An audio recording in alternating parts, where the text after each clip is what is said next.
से अभी निकले हैं एजुकेशनल टूर पर। पहुंचेंगे इंडियन पार्लियामेंट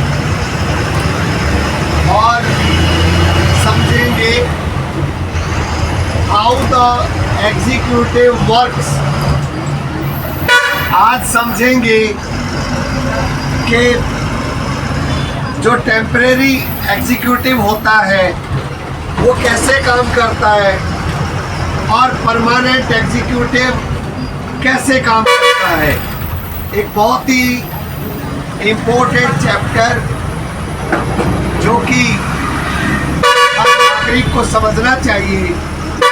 आज आगरा से निकले हैं और उम्मीद करते हैं कि अगले 4 घंटे में दिल्ली होंगे, पार्लियामेंट में होंगे। और आज एजुकेशन का एक ये बहुत इम्पोर्टेंट चैप्टर होगा कि इंडियन पार्लियामेंट भारत के लोगों के द्वारा चुने गए जो मेंबर्स लोकसभा में जाते हैं और स्टेट्स को रिप्रेजेंटेट करने वाले मेंबर जो राज्यसभा में जाते हैं उनके क्या क्या काम होते हैं। लोकसभा का क्या फंक्शन है, राज्यसभा का क्या फंक्शन है, प्रधानमंत्री की क्या पावर्स है, प्रेसिडेंट जो कि इंडियन पार्लियामेंट का अहम हिस्सा है उनकी क्या पावर्स है, अच्छे से समझेंगे। और पॉलिटिकल साइंस का एक बहुत ही अहम चैप्टर कंप्लीट करेंगे। ये पॉलिटिकल साइंस की एक इम्पोर्टेंट क्लास। ये प्रस्ताव सबसे पहले हमारे एक सीनियर स्टूडेंट कृष्णा की तरफ से आया कि सर क्या पार्लियामेंट की कार्रवाई को क्लासरूम में समझा जा सकता है, क्यों ना वहीं चल कर के समझा जाए। ये बहुत ही अच्छा सुझाव था। किस तरह से लोकसभा में जो लोग चुनकर जाते हैं और राज्यसभा में जो राज्यों से चुनकर जाते हैं इनडायरेक्टली, उनके फंक्शंस क्या क्या हैं। किस तरह से लोग कहते हैं कि हालांकि एल्डर्स तो राज्यसभा हैं लेकिन फिर भी ताकत ज़्यादा लोकसभा के पास है। इस बात को आज समझेंगे, कैसे लोकसभा सुप्रीम हाउस है, ये आज जानेंगे हम ये भी जानेंगे कि परमानेंट एग्जीक्यूटिव में और इलेक्टेड या टेम्परेरी कहो एग्जीक्यूटिव में क्या डिफरेंस है। जो भी फैसले लेते तो इलेक्टेड मेंबर्स ही हैं लेकिन उन पे साइन करते हैं परमानेंट एग्जीक्यूटिव्स। याद कीजिए वो मेमोरेंडम, ऑफिस मेमोरेंडम जो एक ज्वाइंट सेक्रेटरी ने साइन किया था, क्या वो उन्हीं का फैसला था? आज वहां जाकर के अच्छे से समझेंगे।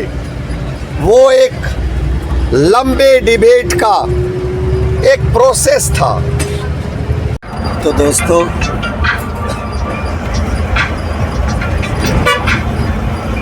ग्रेटर नोएडा पहुंच चुके हैं हम। आगरा से निकले थे 6:30 बजे। पार्लियामेंट का ये एजुकेशनल टूर और अब बजे हैं 9:45। ग्रेटर नोएडा पहुंच चुके हैं। तो उम्मीद करते हैं कि 10:30 11:15 तक हम पार्लियामेंट हाउस पहुंच चुके होंगे।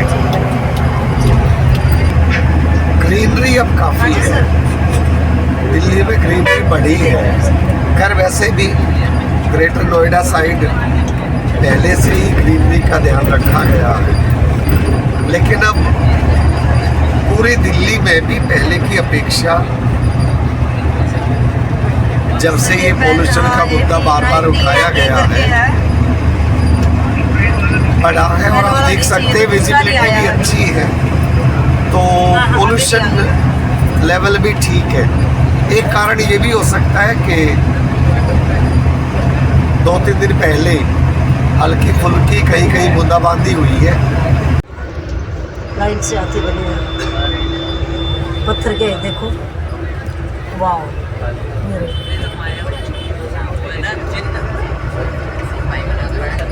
और भी आएंगे, ये रहे आती आती है।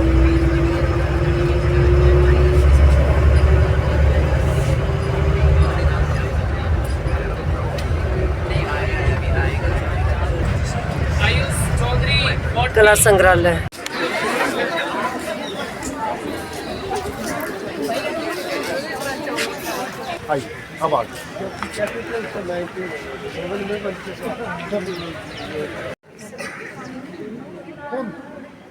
Yes, here, C.R. Das.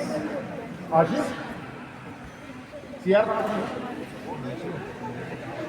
अच्छा, नौरोजी है। हाँ, ये दादा भाई नौरोजी, मालवी, बाल गंगाधर तिलक, गांधी, सामने सावरकर।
सारे जो शासनादेश थे वो सरकारों पर लिखवा दिए।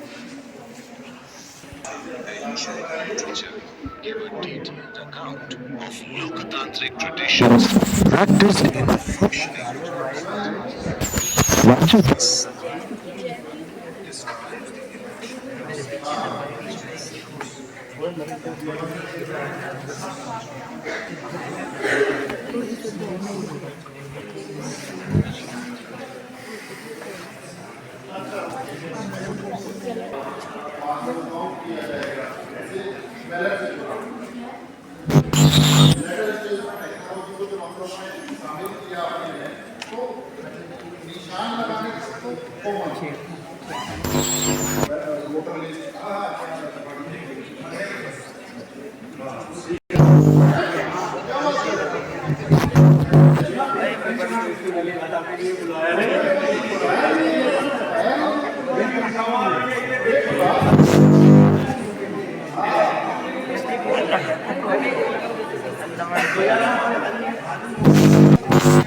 हाँ भैया, तो इलेक्ट्रॉनिक बैलेट के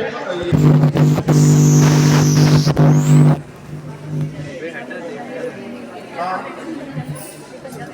अरे यार एक काम कर सुन, अभी बजे 9:45, 10 मिनट में आना पड़ेगा मुझे। काउंटर खाली मत छोड़िए, काउंटर खाली मत छोड़िए किसी की मत।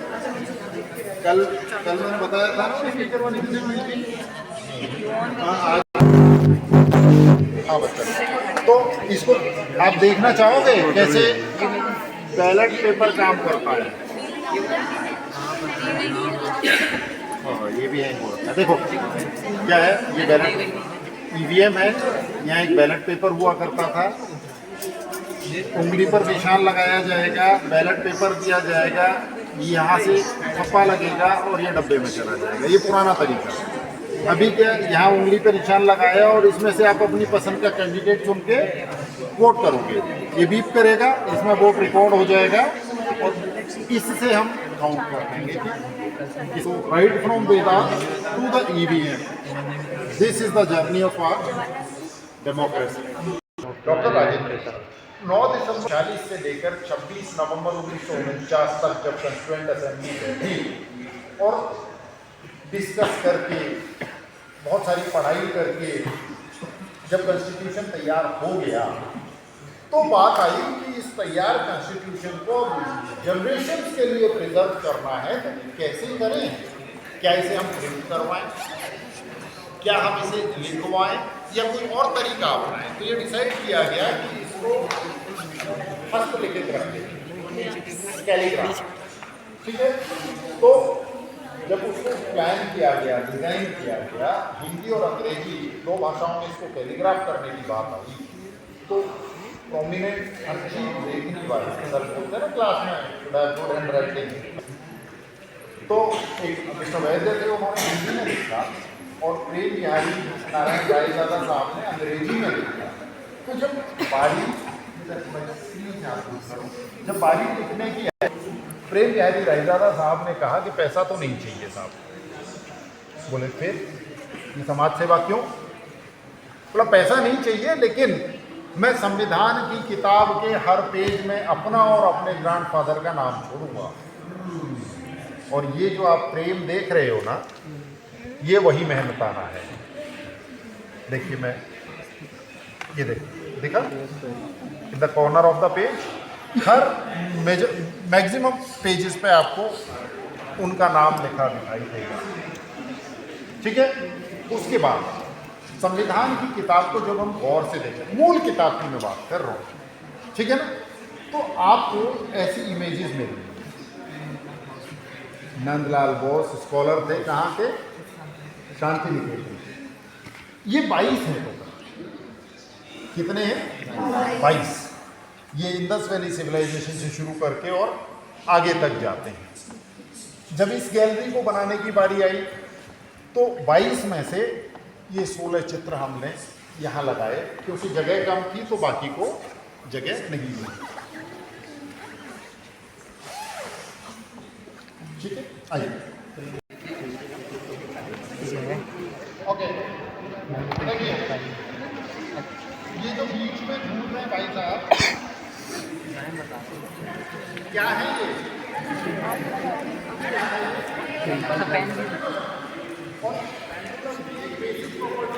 क्या वो भैया एक ही रस्ते पर स्टूडेंट को करता है ना। बोलो जब तक एक्सटर्नल फोर्स नहीं लगेगा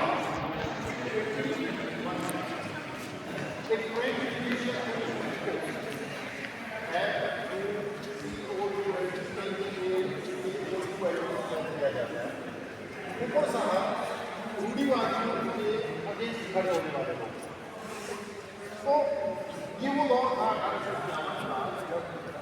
लोगों की अपनी जरूरतें को देखेंगे कहीं कि 22 नंबर और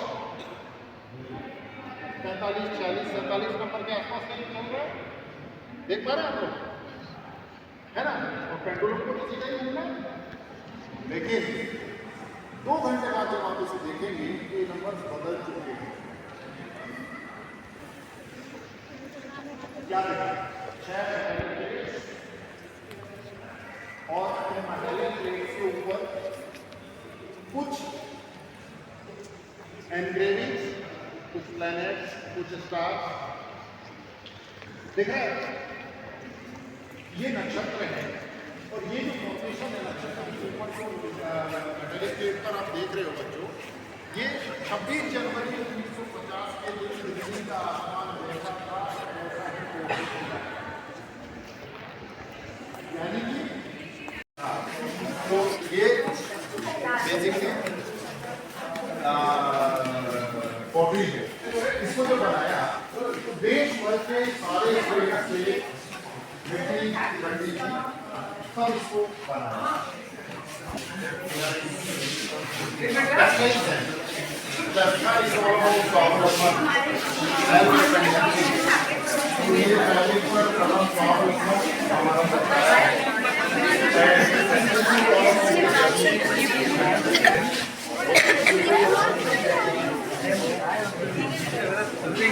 ये टीर पत्ती हुई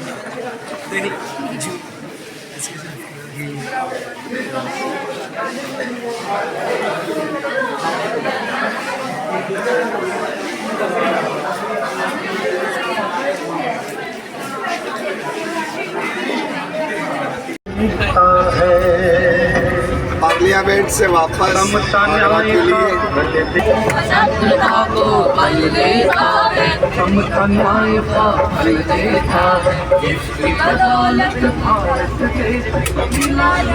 सम्मान है